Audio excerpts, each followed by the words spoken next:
Hello, xin chào các bạn.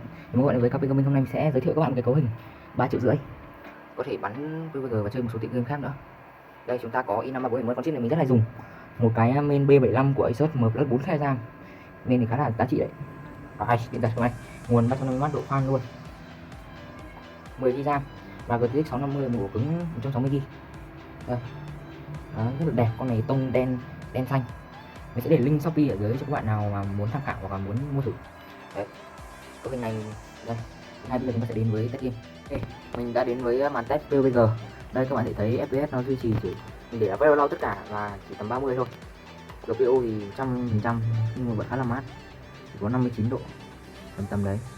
RAM ăn có chưa đến 1GB các bạn. À đâu nhầm, sorry các bạn.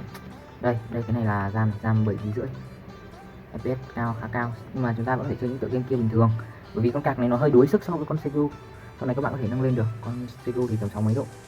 Đây, vì là cái con card nó không đủ sức nên nó sẽ dồn những cái phần còn lại cho CPU, nên là đây 15%.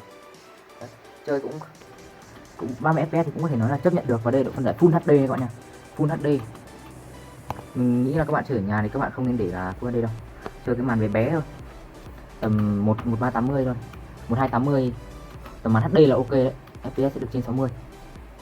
Đây, các bạn để thấy này, để cho một thằng cu ngồi chơi ở đây, đi xe đi. Đây, đấy, đi. Đấy, FPS nó khá là ổn định mà chưa bị drop nha. Drop nghĩa là tự nhiên nó giật một phát. Đấy, ping của mình khá là cao đấy, nên là cái FPS này có thể nói là chơi để chống vã thôi. Để sau này các bạn muốn chơi mà ổn định thì một là nên 650 Ti hoặc là 750 Ti hoặc là RX 560, nó sẽ ổn định hơn. Giá nó chỉ tầm thêm mấy trăm thôi. Con càng này giá chỉ có mấy trăm thôi nên cũng rất là rẻ mà, 300-400. SGO nha, FPS ở trong sảnh là hơn 100. Mình sẽ xem setting cho các bạn, xem setting nha. Đây, video setting đây, mình để tất cả là 2 nha. Bây giờ mình sẽ giảm xuống gây lâu thấp nhất có thể. Cái này là mình hôm nọ mình test cái GTX 506 1060 1050 các bạn, quên mất. Đấy, Full HD. Ok, nên là hôm nọ nó hơi quá đà so với lại cái đấy này. Đó, mình sẽ để cái màn hình là full scan window, sẽ không hiện lên cái trên này. Đấy các bạn thấy FPS cao này, mình sẽ vào cái gì đó mình bắn thử. Ok, đây cái này đi. Mình sẽ vào cái này mình bắn thử cho các bạn xem FPS như nào. Vừa vào đã bị chết rồi, FPS là trên 100 nha, rất là mượt. Đấy, mình sẽ ngáo mình đi. Màn này này. Ui khó quá, cái này không trọng lực các bạn ơi. Ui, hơi khó chơi. Ai, nó bắn trúng đầu kìa, không câu vậy. Ui rồi, màn này vậy ok thế, không dọn được rồi. Rồi, thò cái mồm này đã, ui thôi, được mình, game khó quá. Ok, FPS nó cũng ổn định nhất.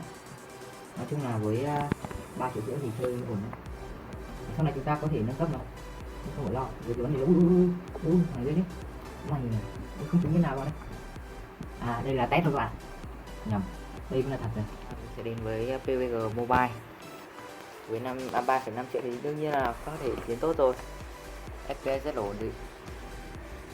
Đấy, 50 mấy bởi vì nó khóa ở 60 mà nên là không thể tăng lên được. Đấy, chơi rất là mượt. Đây, mình chỉ để nhỏ như này bởi vì để to cái màn hình tivi nó đau mắt. Đấy, thì các bạn muốn mua cái máy tính này thì mình sẽ để ở dưới mô tả nha. Đây, mô tả link Shopee nên là uy tín là cái chắc rồi. Bởi vì nếu hỏng các bạn thử trả mà. Đấy, thì hẹn gặp lại tất cả các bạn trong những video tiếp theo.